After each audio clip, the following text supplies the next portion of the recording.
नमस्कार, मैं हूं श्वेता। बिहारी न्यूज में आपका स्वागत है। खबरों की ओर बढ़ने से पहले एक नजर आज की सुर्खियों पर। शारदा सिन्हा को मरणोपरांत मिला पद्म विभूषण। बेटे डॉक्टर अंशुमन सिन्हा ने किया ग्रहण। राष्ट्रपति कार्यालय ने शारदा सिन्हा को लोक संगीत की प्रतिष्ठित हस्ती कहा। आयुष्मान कार्ड अभियान की समय सीमा 30 मई तक बढ़ी। अब तक 3 करोड़ से अधिक बन चुके हैं आयुष्मान कार्ड। 24-25 में 1000 करोड़ रुपए गरीबों के इलाज में हुए खर्च। दुधिया मालदा आम को बिहार में जल्द मिलेगा जीआई टैग। संस्थान ने इस साल किए 5000 पौधे तैयार। जुलाई से शुरू होगी पौधे की बिक्री। बिहार से 6 राज्यों के लिए चलेंगे 500 नए बसें। निगम की बसों के अलावा चलेगी पीपीडी मोड में बसें। यात्री की सुरक्षा के लिए लगे रहेंगे सीसीटीवी कैमरे।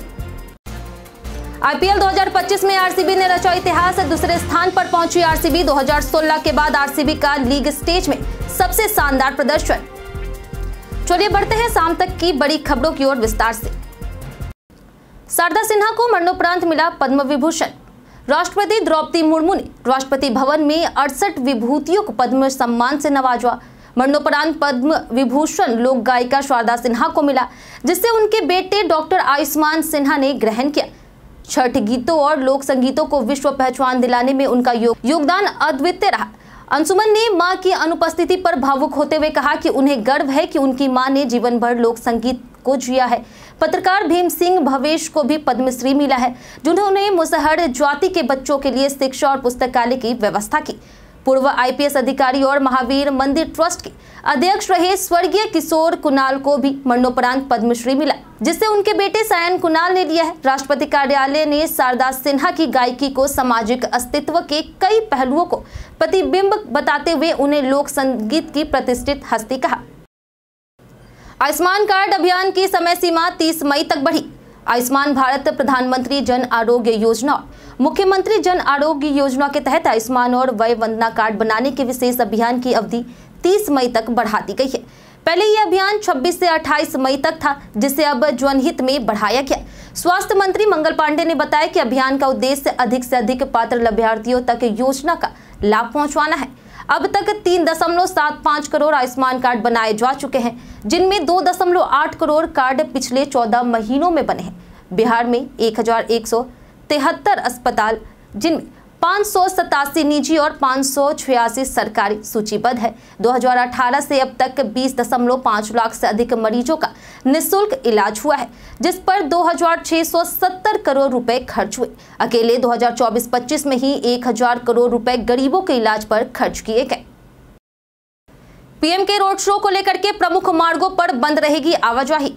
प्रधानमंत्री नरेंद्र मोदी 29 मई की शाम पटना एयरपोर्ट से भाजपा कार्यालय तक रोड शो करेंगे, जो शेखपुरा मोड़, पटेल भवन, हाई कोर्ट और आयकर गोलंबर होते हुए गुजरेगा। रोड शो के दौरान शाम 4 बजे से रात 8 बजे तक एयरपोर्ट और आसपास के प्रमुख मार्गों पर वाहनों की आवाजाही बंद रहेगी। आपातकालीन और पास धारक वाहन ही चल सकेंगे। यातायात पुलिस ने यात्रियों से 3 घंटे पहले एयरपोर्ट पहुंचने की अपील की है। वैध टिकट दिखाकर यात्री पटेल गोलंबर या फुलवारी शरीफ से एयरपोर्ट जा सकते हैं। 30 मई को सुबह 9 बजे से 10:05 बजे तक पीएम के काफिले के कारण राजभवन से एयरपोर्ट तक सड़कों पर यातायात प्रतिबंधित रहेगा। नेहरू पथ के वैकल्पिक मार्ग के रूप में मरीन ड्राइव को रखा गया है। वहीं सुरक्षा के मद्देनजर पूरे रूट पर विशेष प्रबंध किए गए। दुधिया मालदा आम को बिहार में जल्द मिलेगा जीआई टैग। बिहार के कृषि विभाग ने दुधिया मालदा आम को जीआई टैग दिलाने की पहल तेज कर दी है। सचिव कृषि संजय कुमार अग्रवाल ने कृषि अनुसंधान संस्थान पटना का दौरा कर इस प्रक्रिया की जानकारी दी और दुधिया मालदा आम के पौधे का रोपण किया। यह आम अपनी खासियत के कारण राष्ट्रीय स्तर पर पहचान पाने वाला है। संस्थान ने इस साल 5000 पौधे तैयार किए हैं, जिन्हें 80 से 100 रुपए प्रति पौधे की दर से जुलाई में बेचा जाएगा। इसके अलावा जर्दालू आम, अम्रपाली दशहरी, अमरूद, कटहल और नींबू के भी कई पौधे तैयार हैं। इस पहल से बिहार में दुधिया मालदा का क्षेत्र विस्तार होगा और किसानों को बेहतर फल उत्पादन का लाभ मिलेगा। सचिव ने किसानों, महिलाओं और युवाओं को वर्मी कंपोस्ट, मशरूम उत्पादन, नर्सरी प्रबंधन जैसे प्रशिक्षण देने के निर्देश भी दिए हैं, जिससे वे कृषि क्षेत्र में आत्मनिर्भर बन सके। पटना में कोरोना के 6 नए पॉजिटिव केस। पटना में कोरोना संक्रमण तेजी से बढ़ रहा है। मंगलवार को 6 नए कोरोना पॉजिटिव मामले सामने आए हैं, जिससे जिले में कुल संक्रमितों की संख्या बढ़ गई है। मरीजों में एम्स की एक महिला डॉक्टर, एक महिला नर्स, एक कर्मी, एनएमसीएच के 2 मरीज और आरपीएस मोड़ का एक 42 वर्षीय पुरुष शामिल है। सभी संक्रमितों की जांच सर्दी, खांसी, बुखार और दर्द के लक्षण मिलने पर की गई। एम्स के 3 मरीज भर्ती होकर के इलाज करा रहे, जबकि बाकी होम आइसोलेशन में है। Civil surgeon doctor Avnish Kumar Sinha ने बताया कि कोरोना के बढ़ते मामलों को देखते हुए पटना और बिहार के अन्य मेडिकल कॉलेजों में सतर्कता बढ़ा दी गई है। आईजीआईएमएस में 12 ऑक्सीजन बेड और 3 आईसीयू बेड कोरोना मरीजों के लिए सुरक्षित रखे गए हैं। वहीं इलाज के लिए डेडिकेटेड डॉक्टरों की क्विक रिस्पॉन्स टीम भी गठित की गई। बिहार से 6 राज्यों के लिए चलेगी 500 नई बसें। बिहार राज्य पथ परिवहन निगम दुर्गा पूजा से पहले देश के 6 राज्यों दिल्ली, यूपी, राजस्थान, बंगाल, पंजाब और हरियाणा के लिए 500 बसें चलाएगा। संबंधित राज्यों के परिवहन विभाग से अनुमति मिल चुकी है और अनुबंध प्रक्रिया जारी है। ये बसें दुर्गा पूजा, दीपावली और छठ के पहले संचालन में आएगी। निगम की बसों के अलावा पीपीटी यानी पब्लिक प्राइवेट पार्टनरशिप मोड में बसें चलाई जाएगी, जिसके लिए निगम 20 लाख रुपए का एक मुश्त अनुदान देगा। बस सेवा भागलपुर, पटना, गया, पूर्णिया, दरभंगा और मुजफ्फरपुर से शुरू होगी। अभी कुछ बसें दरभंगा से यूपी, भागलपुर से झारखंड और पूर्णिया से बंगाल के लिए परिचालित है। बसों में 2x2 pushback seat, CCTV, public announcement, display board और फायर फाइटिंग जैसी आधुनिक सुविधाएं भी होगी, जिससे यात्रियों को सुरक्षित और आरामदायक सफर मिलेगी। बिहार में जमीन की अदला बदली को अब मिलेगी कानूनी मान्यता।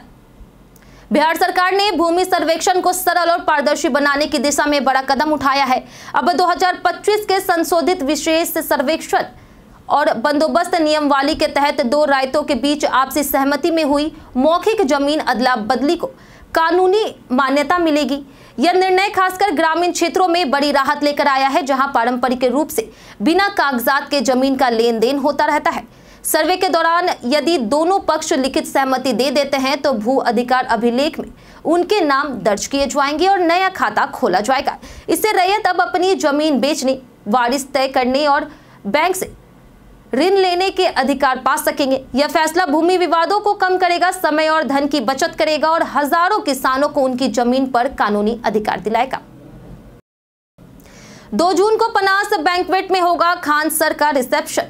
पनास बैंक्वेट पटना के सगुना मोड़ पर स्थित एक प्रीमियम और अत्याधुनिक वेन्यू है, जहां खान सर का 2 जून को रिसेप्शन मनाया जाएगा। यह जगह शादियों, कोऑपरेटिव इवेंट्स और पारिवारिक समारोह के लिए लोकप्रिय है। यहाँ 3 बड़े बैंक्वेट हॉल है, शाही बॉलरूम है, खास महल है और सभा, साथ ही 44,000 वर्ग फुट का ओपन दीवाने आम, जिसमें 3500 मेहमान आ सकते हैं। खान सर के रिसेप्शन के लिए इसे इसलिए चुना गया है क्योंकि यह बड़े स्तर पर आयोजन के लिए सुविधाजनक, भव्य और शानदार है। बैंक्वेट हॉल की सेवाएं, डेकोर, स्टाफ और मेन्यू बहुत खास है, जो इसे पटना के सबसे अच्छे वेन्यू में से एक बनाते हैं। इसकी बुकिंग लाखों में होती है, जो इसकी लोकप्रियता का प्रमाण है। बिहार जल्द करेगा 3000 करोड़ के रेल इंजनों का निर्यात। बिहार जल्द ही 3000 करोड़ रुपए के रेल इंजनों का अफ्रीकी देश गिनी को निर्यात करेगा। यह निर्यात सारण जिले के मरोड़ा स्थित WLPL मरोड़ा लोकोमोटिव प्लांट से होगा, जो अमेरिकी कंपनी वेबटेक और भारत सरकार का संयुक्त उपक्रम है। पहली बार में रेलवे लोकोमोटिव विदेश भेजे जा रहे हैं। उद्योग मंत्री नीतीश मिश्रा ने इसे मेक इन इंडिया और फॉर द वर्ल्ड पहल की बड़ी उपलब्धि बताया है। यह खेप जून के अंत में रवाना होगी और अगले 3 वर्षों में गिनी के सिमांडो प्रोजेक्ट के लिए ES 43 ACMI लोकोमोटिव भेजे जाएंगे। इससे बिहार में निवेश और रोजगार के अवसर बढ़ेंगे। भारत तीसरी सबसे बड़ी अर्थव्यवस्था बनने की दिशा में अग्रसर है। फर्जी हाजिरी लगाने पर 10 शिक्षकों के रोके गए वेतन। बिहार में शिक्षा सुधार के लिए ई शिक्षा ऐप के माध्यम से शिक्षक उपस्थिति दर्ज करने का सिस्टम लागू किया गया था, लेकिन रोहतास जिले में 10 शिक्षकों ने बिना विद्यालय में मौजूद हुए फर्जी हाजिरी लगाई। इस अनियमितता का खुलासा विभागीय जांच में हुआ। DIO ने फर्जी हाजिरी करने वाले शिक्षकों के वेतन भुगतान पर तुरंत रोक लगा दी है और उन्हें स्पष्टीकरण देने को कहा है। यदि संतोषजनक जवाब नहीं मिला तो उनकी सेवा समाप्त की जाएगी। शिक्षक संतोष कुमार सिंह, खुशबू कुमारी, मयूरी गुप्ता, धनंजय पासवान, दिलीप कुमार, सनी राजवंत और मीना देवी समेत अन्य ने इस गड़बड़ी में शामिल थे। विभाग ने साफ किया है कि शिक्षकों की उपस्थिति अनिवार्य है और वेतन के लिए फर्जी उपस्थिति दर्ज करना गंभीर कदाचार माना जाएगा। विभाग ऐसे कृत्यों को बर्दाश्त नहीं करेगा और शैक्षणिक वातावरण को सुधारने के लिए कड़ी कार्रवाई करेगा। खगड़िया दौरे के दौरान शिवदीप लांडे ने किया युवाओं से संवाद। शिवदीप लांडे ईमानदार और कर्मठ पूर्व IPS अधिकारी अब बेहतर बिहार की खोज में सक्रिय हैं। हाल ही में खगड़िया दौरे में उन्होंने पंचमुखी हनुमान मंदिर में पूजा कर इसकी शुरुआत की। डॉक्टर राजेंद्र प्रसाद की प्रतिमा पर पुष्प अर्पित किया और जनता, युवाओं और व्यापारियों से संवाद किया है। उन्होंने छात्रों को क्राइम और करप्शन के खिलाफ एकजुट होने का आह्वान किया और बिहारी होने पर गर्व की बात कही। कोसी साइंस क्लासेस में उन्होंने युवाओं को प्रेरित करते हुए कहा कि अगर बिहार का युवा जाग जाए तो बदलाव असंभव नहीं। उन्होंने 2025 के चुनाव को चौंकाने वाला बताया, जो उनके संभावित राजनीतिक प्रवेश का संकेत माना जा रहा। दानापुर में उन्होंने कृषि स्टार्टअप का दौरा कर युवाओं को खेती से जोड़ने की सलाह दी। लांडे का यह दौरा समाजों के चेतना और भविष्य की राजनीति को दिशा दे रहा। बिहार की शाही लीची ने पकड़ी UAE की उड़ान। मुजफ्फरपुर की प्रसिद्ध शाही लीची की पहली खेप अब संयुक्त अरब अमीरात यानी UAE के लिए रवाना की गई। मंगलवार को 5 मीट्रिक टन लीची को नियंत्रित तापमान वाले सीट वाहन से लखनऊ एयरपोर्ट भेजा गया, जहां से इसे विदेश भेजा जाएगा। यह पहली बार है जब GI टैग प्राप्त शाही लीची को कोल्ड चेन सिस्टम में पैक कर निर्यात किया गया। इस पहल से लीची उत्पादकों को अंतर्राष्ट्रीय बाजार से जुड़ने का मौका मिलेगा और आमदनी भी बढ़ेगी। यह प्रयास एपिडा, बिहार सरकार और लीची उत्पादक संघ की साझेदारी में संभव हुआ है, जिसकी सहमति पटना में 19 से 20 मई को हुई एक बैठक में बनी थी। इस मौके पर उप विकास आयुक्त श्रेष्ठ अनुपम, राष्ट्रीय लीची अनुसंधान केंद्र के निदेशक डॉक्टर विकास दास और अन्य अधिकारी मौजूद रहे। यह पहल क्षेत्रीय किसानों के लिए उम्मीद की नई किरण है। पटना में ट्रैफिक उल्लंघन पर 237 ड्राइविंग लाइसेंस निलंबित। पटना में परिवहन नियमों के उल्लंघन पर बड़ी कार्रवाई हुई है। जिला परिवहन पदाधिकारी उपेंद्र कुमार पाल ने 237 ड्राइविंग लाइसेंस निलंबित किए हैं और स्पष्टीकरण के लिए 29 मई से 9 जून तक पेश होने का निर्देश दिया। जवाब नहीं देने पर 9 जून के बाद लाइसेंस स्वतः रद्द हो जाएंगे। इनमें कई ऐसे हैं जिन पर 15 बार तक जुर्माना लगा है। लहरिया कार ड्राइविंग, हेलमेट और सीट बेल्ट की अनदेखी, रॉन्ग साइड ड्राइविंग जैसे मामलों में स्मार्ट सिटी के CCTV फुटेज से पहचान हुई। 69 बाहरी राज्यों के लाइसेंस रद्द करने की अनुशंसा की गई है। यातायात पुलिस ने 3000 अतिरिक्त लाइसेंस रद्द करने की अनुशंसा भेजी है। जिला परिवहन कार्यालय जांच कर रहा। वहीं नियम न मानने पर अब ऑटोमेटिक चालान और लाइसेंस रद्दीकरण की कार्रवाई होगी। लालू राबड़ी ने पोते का नाम रखा इराज। राष्ट्रीय जनता दल यानी राजद अध्यक्ष लालू प्रसाद यादव और राबड़ी देवी ने अपने पोते का नाम इराज लालू यादव रखा है। तेजस्वी यादव और राजश्री यादव के बेटे का जन्म मंगलवार को कोलकाता के अस्पताल में हुआ। ले सोशल मीडिया पर फोटो साझा कर नामकरण की घोषणा की और बताया कि इराज नाम भगवान हनुमान से जुड़ा है, क्योंकि बच्चा मंगलवार को जन्मा। इराज एक संस्कृत शब्द है जिसका अर्थ हनुमान, कामदेव, फूल, खुशी आदि होता है। इससे पहले चैत्र नवरात्र के छठे दिन जन्मी तेजस्वी की बेटी का नाम कात्यायनी रखा गया। इराज के जन्म से लालू परिवार में खुशी का माहौल है। वहीं तेज प्रताप यादव, जो हाल ही में विवादों में थे, उन्होंने भी भतीजे के आगमन पर खुशी जताई। बहन रोहिणी आचार्य समेत परिवार ने नवजात के साथ वीडियो कॉल की झलक भी सोशल मीडिया पर साझा की है। पंजाब किंग्स के बाद RCB का शानदार प्रदर्शन। IPL 2025 में रॉयल चैलेंजर्स बेंगलुरु यानी RCB ने इतिहास रच दिया। टीम ऐसी पहली फ्रेंचाइजी बनी जिसने अपने सभी 7 लीग स्टेज मैच घर से बाहर जीत लिए हैं। लखनऊ सुपर जायंट्स को 6 विकेट से हराकर RCB ने 228 रन का सफल पीछा किया, जो टीम की अब तक की सबसे बड़ी चेंज रही। यह IPL इतिहास की तीसरी सबसे बड़ी सफल चेंज है। इस जीत से RCB अंक तालिका में 19 अंकों के साथ दूसरे स्थान पर पहुंच गई है, जबकि पंजाब किंग्स पहले स्थान पर है।